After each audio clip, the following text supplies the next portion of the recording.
Hey guys, how's it going? Scotty from Scott'sBassLessons.com, and I have got somebody really special with me today. You're really special, Chris. It's Chris May, the man behind Overwater basses, and if you've been following Scott'sBassLessons.com for any time at all, you'll know that I've got two signature basses actually that are over there. You won't be able to see. I'll get Gav to cut away so you can see those basses. And when did we begin developing that first one? I think it was about 4 years ago, just over 4 years ago. Well, I think it was more actually. Maybe. Well, the original bass was probably built 7 or 8 years ago. Right. Okay. And it morphed into something else. Into the signature bass. Yeah. And that was the 5-string, wasn't it? The original one with so the original one that we did together with the 5-string with the high C. Then came the jazz bass. Yeah. But over the last few months, I've been playing a lot of P bass and been recording a lot with P bass. So I was talking to Chris. Well, we've been speaking about doing this for the last maybe like even more than 6 months about developing a P bass together. And so Chris has come down. We've thrown some ideas around, and this is actually the prototype for the new signature P bass that we're working on. And we just thought it'd be really cool to share it with you guys and talk about not only this P bass and what's different about this specific bass and why we've tweaked a few things from the original P bass design, but also Chris is going to talk about if you're ordering, a custom bass from a luthier, what you should be thinking about when you're doing that, because there's a ton of questions that you'll be asked. If the luthier is a good luthier, he'll be asking you a lot of questions.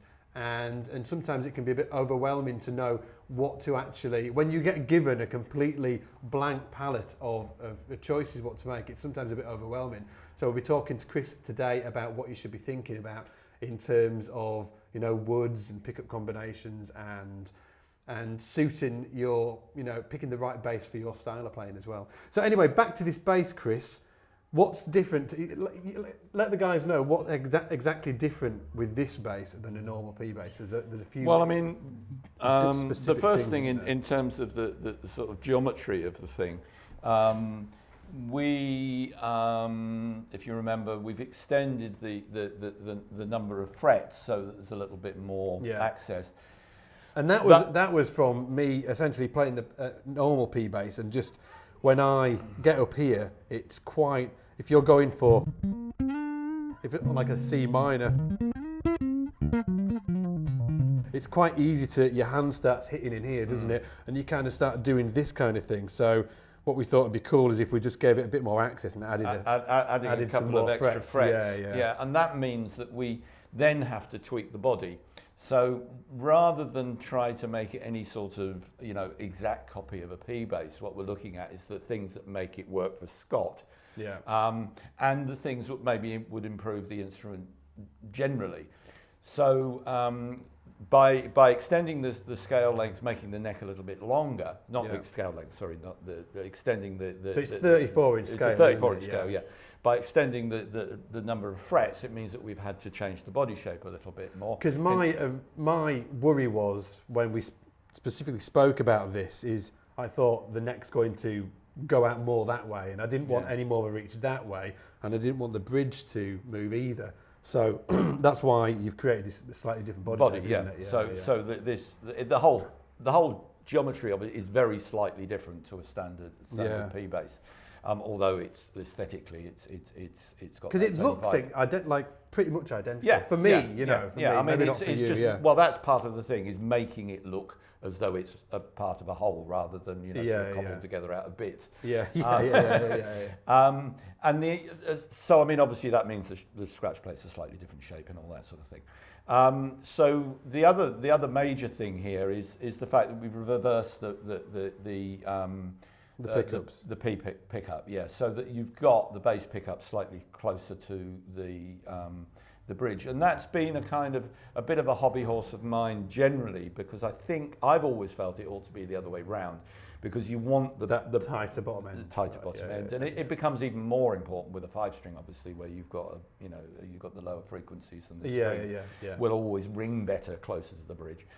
And so that's, that I think makes the things, it's slightly more even throughout the range, while maintaining the P-bass vibe and that sort of, you know, that tonality you get very much. It's like a hollow, you know, it's like exactly, if I put the tone right.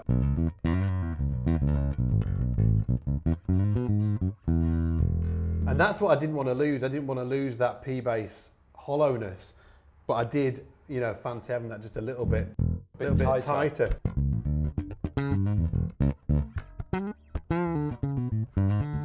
Yeah, it's nailed it. And the other thing is, I mean, obviously Scott does a lot of recording and he's working with a lot of electronic gubbins around him. So it's important that the bass is quiet. So for that, we're using our standard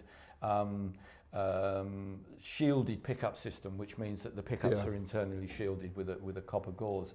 And that cuts out any interference from outside and the whole of the cavity and the back of the scratch plate and all that. I was actually recording on my other P-bass, I've got like a Nate Mendel P-bass you've probably seen. I was recording on it the other day and I had a ton of problems actually with noise. Yeah, well, I mean, it's not as bad as a standard jazz bass because those are single coil pickups, which is why we use ghost coils with those. But so you have got a sort of hum cancelling pickup going on. Yeah. But because if there's no shielding, then I was going to say, what can people do if they've just got no funds to get a new bass? And their bass is a bit noisy? Say it's a P-bass. I know it's more complicated if it's a jazz bass. What can they do with a P-bass? Well, I mean, simply shielding the underside of the pickup, the cavity. The inside of the pickup cavity. But what you must remember is, and a lot of people, I'm surprised how many people don't realise this, if you don't connect that shielding to the negative side of the circuit, then it won't work. It just becomes a tin can. So they have to connect the earth side, it must be the negative side of the circuit. The same as you connect the back of the pots. And you'll have seen this, it's like tinfoil, isn't it? People use I mean, we use a mixture of actually. You could either use a copper foil, and you can buy sticky backed copper foil from Luthier suppliers, and it comes in sheets, and you just cut it up. And it's best if you do it in more than one piece. It's better to solder the joints so that there's full continuity around it, and then solder. It gives you something to solder a wire onto, which will then run to the negative side of the jack socket or wherever. Got you. Alternatively, you can also buy and this is a neater solution that we use quite a lot in cavities, is nickel loaded paint. So this is what I've seen you do. Yes, and it's made by a company called Electrolube, if I'm allowed to advertise, and I'm sure there are other makes. What the one to avoid is there are carbon-based shielding paints which I would stay away from because the carbon tends to come off and it'll end up getting inside the pots, and that'll make you'll get crackles and all that sort of stuff. Right. Okay. Yeah. So, whereas the nickel-loaded stuff is once it's on, it's permanent, and you get almost 100% conductivity, so it's very efficient, and it's very neat to put in, but you have to mask off. You mask round, don't you? You put masking tape round it, and then cut the masking tape out, and then just spray it in. And again, if you're connecting that, I use a little solder tag, so I screw a tag in through into the side of the and just connect that to the negative on the back of one of the pots. Exactly. So again, it has to be. You just sold it onto the back of one of the pots, right? Yeah. Back of the pot or the negative side of the jack socket. Cool. But if it's now this bass also, the other thing that it has is a small preamp. Yeah. It doesn't change the sound of the instrument. The tone controls are in fact passive, but the preamp is a buffer preamp. It's essentially, well, in this case, we use them in dual coil instruments.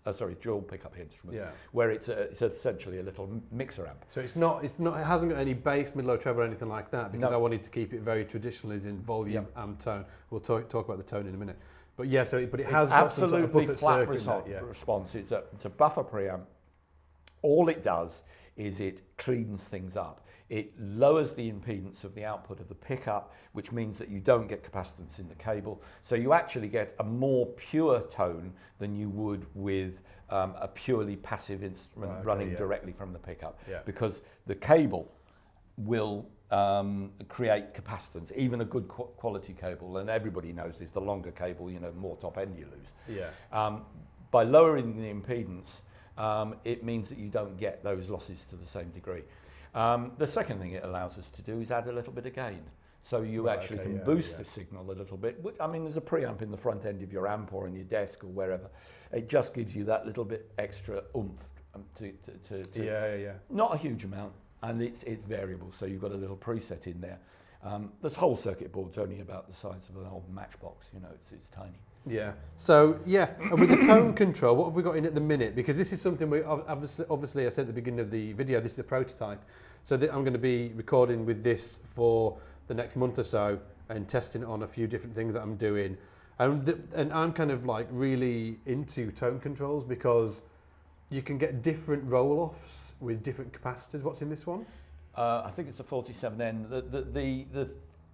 The thing with the capacitor tone control as opposed to an active treble cut is that it takes everything away from a certain progressively from a certain frequency level. So it's more like it's filtering everything off over a certain frequency.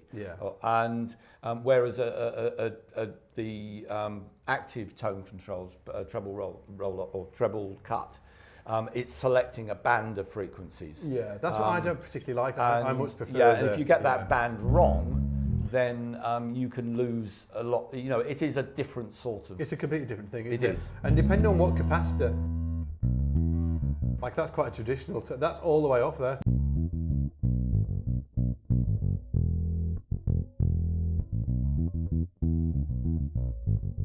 So you can still hear some of the dynamics of the string. And that's open. And then I normally, when I'm playing a P bass, roll it off a little bit. So it's not, you know, it's just the top end that gets, and that's all the way off. But depending on which capacitors that you use, when you do roll it off, some of them, I can't remember which one it is, gives a little bit of a mid boost, and it gives you like more of a honky sound. So that's what we're going to be playing around with this bass specifically, is different capacitors and, you know, finding the one that I really like the most. I mean, you're not boosting the mid, you're more emphasizing the mid by removing other things. I mean, that's the thing about passive electronics, you can only take away, you can't add. You can't so add there's no anything. boost in there. But again, with the little preamp in there, you can hear that a little bit more finely. Now the bridge is yours, isn't it? This is something that you've been developing. Yeah, it's a bridge design we've been using for some time. Actually, this one, because it's it does look like little. What do we say these are? Tuning forks. Tuning fork. It looks like little tuning forks. Yeah, that Chris hadn't noticed. But it's about having a hook in easy change, but it's got a certain amount of mass, and you've got a decent string break angle, which is important for tonality. Now we're talking about whether or not we should include a through-body stringing, which Scott uses in his jazz bass. Yeah, which we're going to be experimenting with over the next few weeks and months. Obviously, it's got a battery in it. Yes. It's a very low drain. I mean, you'll get months of use out of the battery. Yeah, and the neck is actually quite unique. And the original idea from it, because I've got a P bass, I've got a 59 reissue that has a super fat neck that I really love that neck. But when you go for certain things, it is, you know, it's like running with, you know, weights around your legs in a weird way. Like, it's great and it does make you play in a certain way, which I love about it. But sometimes I do want to, you know, twiddle around a bit. And so I wanted a thinner neck, but I didn't want to go as thin as a jazz. And on the Nate Mendel bass that I was using, the Fender, they've got it somewhere in between a P bass and a jazz. The weird thing about the Nate Mendel is that I really dislike the lacquer that they use on the neck. Like, it's a great bass, but the lacquer is like real crap. I wish they'd sort that out. But the dimensions it was the idea of getting somewhere between a jazz and a P bass, which is what we've gone for here. Which down here, what's the measurement down here? 41 mil. 41. So it just feels just absolutely perfect for me. Again, just right in between a jazz and a P bass. So it hasn't got a super small neck, but it definitely hasn't got a wide neck. And you know, it's super easy to get around. Yeah, it's also a little bit narrower at this end, so that it's you know, it's a bit closer in. I mean, you can find with some P basses that there's more space. When you get here, it's like you're travelling over a crazy distance trying to. It's also a flatter. It's not unlike your J, which has got a completely flat Yeah, there is a radius on there. There is a very slight radius on there as well, and it's slightly sort of conical. It's a progressive radius, so so it's a little bit more curved at this end than the other. Yeah, but it feels great just because I wanted it to feel like a P bass, but I wanted also to be able to, you know, do.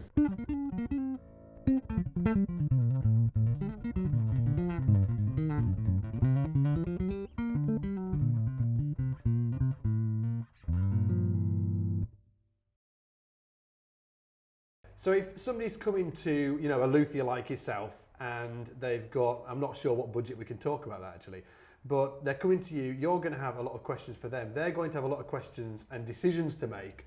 What advice would you give somebody that's going for a complete custom build? So not like this, because this is, you know, a P-bass thing. If they're coming to you with a complete blank canvas, I want a custom instrument, you know, what advice would you give them?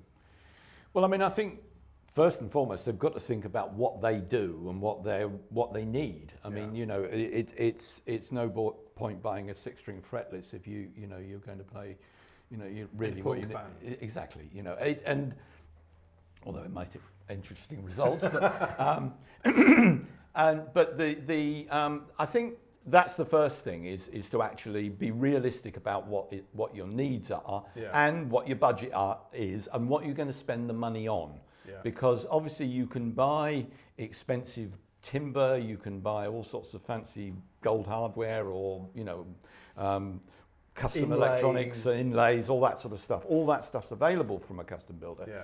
But it doesn't actually necessarily make the instrument, you know, a whole lot better. But you know, a thing of beauty is a joy forever, and all the rest of it. So it is a custom thing. That's why you're buying it. Yeah. So you want to customize it to you, and that's both in terms of the playability and the sound of the instrument. So you've got to think about things like scale length, number of strings, obviously. I mean, scale length will affect the tonality and the playability of the instrument. You know, you might find that a shorter scale instrument is easier to play, but it might not sound as good. Yeah. So, you know, I mean, a 5-string with a 35-inch scale will undoubtedly sound clearer and more even than a 33 scale B string, because you're going to have to play it a whole lot more gently, because you won't have the tension there. And so, you know, that stuff has to be borne in mind. Things like string spacing. Now, I know on this bass it's a standard 19mm, the old Fender 3/4 inch string spacing at the bridge. But on your other basses, you've got a much narrower. It's tighter, isn't it? Yeah, you've got a 16.5, which is quite a lot narrower. And that makes it feels completely different, doesn't it? Like more than you'd think. It makes I mean, a couple of millimeters on a neck can make an awful lot of difference, or between string spacing. Between strings down here. Yeah, I mean, things like, for instance, I mean, something we found out very early on when we were building 5-strings, you know, in the early days when there weren't really many people building 5-string basses, we found that people who've played slap found that a narrow string spacing actually made it much more difficult, because your slapping and pulling off had to be super much more accurate. Yeah. Whereas a wider string spacing made that much more easy. Yeah. You know, and the wider neck was a secondary thing. You know, that once you're playing a 5-string, your thumb's on the back of the neck anyway, so you're playing more classically from the start. So it's, you know, it's also a psychology thing of what you need. But, you know, you might find that a narrow string spacing and a shorter scale length is ideal for what you do. It can be about the size of your hands, or it can be about the music you play, what you're trying to achieve with the instrument, you know. So you need to take all these things into consideration. Absolutely, you know, you know, the depth of the neck and you know, the weight of the instrument, the balance of the instrument is important. You know, do you spend more time sitting down than standing up? You know, that will make a difference. The way that an instrument rests on your knee can be different to the way that it hangs when it's around your neck, and that will affect the way that you play the instrument, and therefore, you know, what you're going to get out of it. Especially woods, like some woods are stonkingly heavy, aren't they? So if you're looking at, you know, if you're geeking out on Google Images and looking at sexy basses with Mikasa ebony tops, it's going to be super heavy, and you know. So sometimes what I'm trying to say is, the look of it might look great, but practicality-wise, when you're standing doing a gig, you know, especially if somebody's doing like a cruise ship gig or something like that, and they're standing there for 5 hours a night, maybe not the best instrument for you. Yeah, you know, so take that into consideration. And again, it's another one of those compromise things, or working out what you're doing. I actually did a cruise ship with the heaviest bass in the world. Yeah. So I'm talking, you know, I'm coming from experience here. Yeah, absolutely. Well, I mean, again, these things, although they are, you know, they've got pickups and they're amplified, they are essentially acoustic instruments. So the tonality of the instrument comes from the resonance of the instrument itself. So the wood does make a difference. Yeah. But again, as you say, you know, you might find that, you know, a heavy ash bass will sound great and really punchy and all the rest of it. But if it's too heavy, then it's worth sometimes sacrificing a little bit of that, you know, ultimate studio tonality for you know, weight or playability. Yeah, depending on what your gig is that you're doing. And so much of it comes from you. I mean, you know this, and you're always, I mean, I saw the video you did the other week when you were talking about the person versus the instrument. So much of it comes from you. Yeah. It's, you know, it's not all about the instrument. But if you're comfortable on the instrument, and I think that's one of the things that makes having an instrument at least properly set up, if not custom built, so sensible. Because if you're removing the barriers, that if you don't have to fight the instrument, you're going to play better, and you can concentrate on your tone and your notes, basically. Yeah, I think that's the best thing about going to a custom build. If you've got the funds to do that, is just you can really get, you know, just some great advice on what's actually going to make a difference for you. Yes. And not just what's going to look pretty. Can we talk about a little bit about fancy tops? Yes. And budget? Yes. Because people might be looking at, you know, basses again with fancy tops, and wondering whether it's going to have a huge. For me, I can just talk about my experience with this. When I first started getting into bass, I can remember looking at basses with fancy tops, and because they looked so beautiful, I immediately thought they'd sound better. Right. So what's your take on this? Some, as I said before, you know, some of it is purely aesthetic. Yeah. You know, I mean, a figured piece of maple isn't going to sound a whole lot different to a plain piece of maple. Yeah. You know, a piece of wood that's got lots of holes in it probably isn't going to sound as good as a piece of wood that doesn't have holes in it. Yeah. So, I mean... So that's the burls, isn't it? Again, it depends on what you're attaching it to, how thick it is, what you're attaching it to, how tight the burls are. Yeah. You know, you can have wood that's got a very tight, close burl, and that will have its own resonance within the instrument. So it will contribute to the sound of the instrument, for good or for bad. You have other pieces of wood which are basically, I mean, you see some of these really exotic woods that are partly, well, to be honest, partly rotten.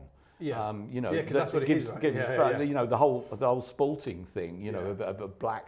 Now, I mean, that's a fungus taking the cellulose out of the you know, it's feeding on the wood. It's taking, and it's softening the wood. You know, all that stuff will change the resonance of the timber. So, our take on that is if we're using those sort of timbers, which we do, and it looks fantastic, we actually cut them really quite thin.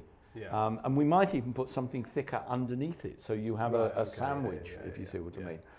The main body of the sound comes from the main body of the instrument and the neck and the fingerboard, you know, the big lumps of wood that are involved. Plus also things like machine heads and bridges make a difference. So, you know, we're using an aluminium for the bridge. Aluminium actually has got very good acoustic properties about it, you know, and it's been used for actual musical instruments. I mean, people probably remember, you know, the aluminium necked. Somebody made an aluminium. Well, people like Kramer and those sort of people have made aluminium necked instruments. Was that the one with a T? That's right. Like a Y headstock or something. Yeah. And they sounded great, but the only problem with the aluminium for necks was that it wasn't structurally very stable. It was more prone to movement with heat. I've got a super geek bit of information here for you.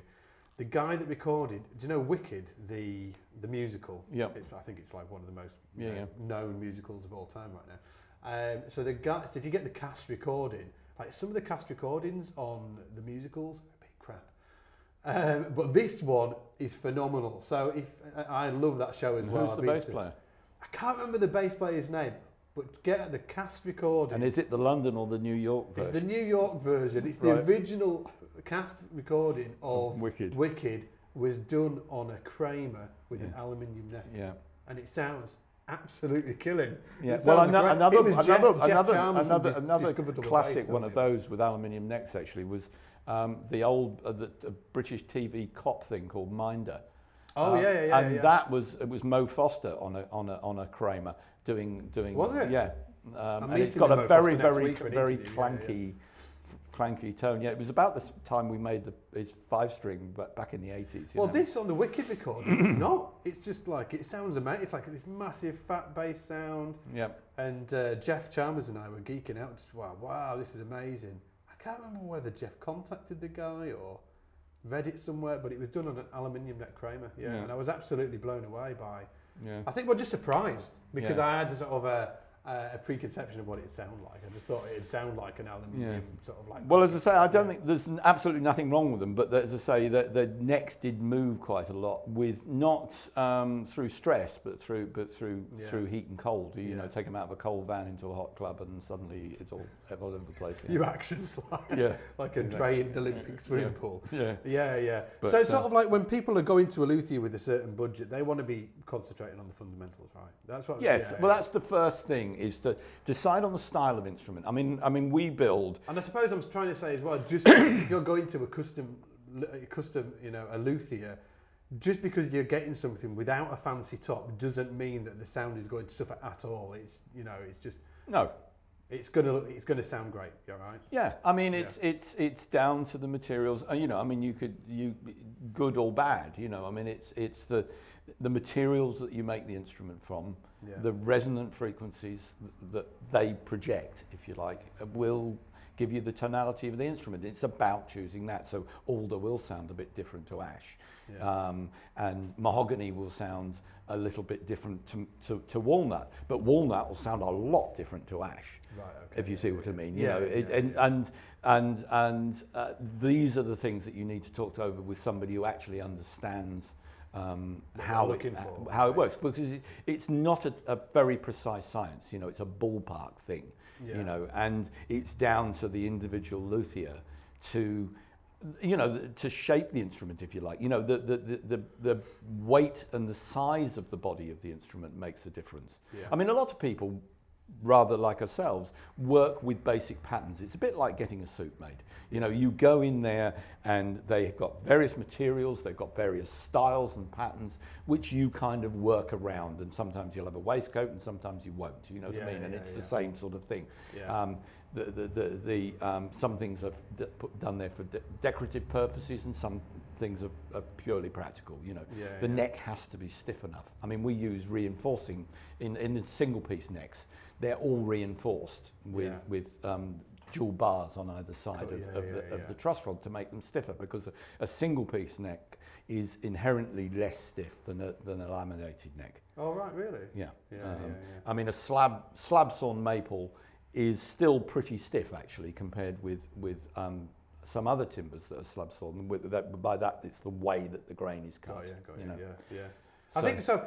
Like for me, even when I'm even I've been buying basses for forever, for 17 years or whatever it's been now, more than 17 years, 20 years.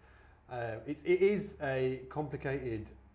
When you're spending money with a custom maker, a luthier, it's a complicated. When you really get down to the nitty gritty, it is actually sort of quite complicated. And I think what I want to tell you guys, and I think you'll agree with me, is that the right luthier will guide you. And I think the question that they will ask you, it will really give you what you're looking for. I think every time I speak to Chris, I find out more of what I'm looking for than what I think I'm looking for. Does that make any sense? It's like going to a garage. Like I'm buying a car at the minute, and I actually don't have a clue what to buy really. So I went to a dealer the other day. I found somebody that wasn't going to fleece me. And kind of speaking to him, actually, he was asking me all these questions that kind of guided me to because I was like, well, what about a fancy one? And he was like asking me these questions. He was like, trust me, you don't want this. You've got a family, you know, you want to be looking at cars like this. And I think the experience with the right Luthier is the same kind of thing. You know, they'll guide you. Maybe you want, you know, you think you want a 6-string fretless with no lines, and you're playing in, like, obviously this is, you know, I'm using an extreme example, and you're playing in a pub band, you know, doing punk covers, or you're playing on a cruise ship, and you want, you know, you think you want something with an English walnut body and a really thick Macassar ebony top, and it's going to be heavier than the sun. I think the right Luthier will guide you to actually what you want, or thereabouts. You know, they'll give you a good idea with the questions that they ask you. Yeah. Go on. No, I was going to say, I mean, and sometimes even within that, you know, there's an aesthetic which is guided by the gig, if you like. Yeah. You know, I mean, sometimes, I mean, there's sort of this type of traditional Fender-esque instrument. There are certain genres of music where that type of instrument is expected. You get other genres of music where they expect to see sort of, you know, fancy topped, you know, sort of Luthery, if you like. And, you know, this is about, you know, something that's got nothing to do with the music or the playability or the playing or anything. But you've got to bear it in mind, you know, if you're doing that sort of gig, people expect certain things. So therefore you've got to... just as a sort of like, for instance, I'm doing a session next week when I'm in London I'm doing this podcast, season 2 of the podcast. I actually am going to put this in one. I think I'm going to use the audio for this and use this one. It's going to be good. Anyway, so I'm doing a whole interview series down in London next week, doing season 2 of the SBL podcast. And somebody saw that I was going to be in London for the week, and this guy from Sony contacted me, and they want me to do a session for them when I'm down there. And instantly, like, I was talking to the producer, and I just thought, well, I'll take P bass and jazz bass, you know, because I know that that's what they're going to be comfortable EQing and things like that. So I think that's always, for me, working with producers, I always bear that in mind. You know, what the producer's going to be more comfortable with in terms of EQing and working with that sound. Yeah. And even they think they're going to get, even if it's not what they're going to get. Yeah. If you see what I mean. This is the other thing. It's there's other sort of psychological things in play here. They look at it and they go, oh, I know what that is. Yeah. And then they say, but it's not going to be noisy, is it? I mean, we get this a lot with, we work a lot with players who work in pits, you know. Noise is a big issue because it's live in a studio. I mean, you can deal with noise because you can get rid of it afterwards or whatever. But in a live situation, when it's quiet up there. And when Chris says pits, he means theatre pits, sort of like in the West End. Yeah. But Chris has taken over the West End, and essentially every bass player in the West End plays in Overwater. And I'm sure there's some huge bribes going on here.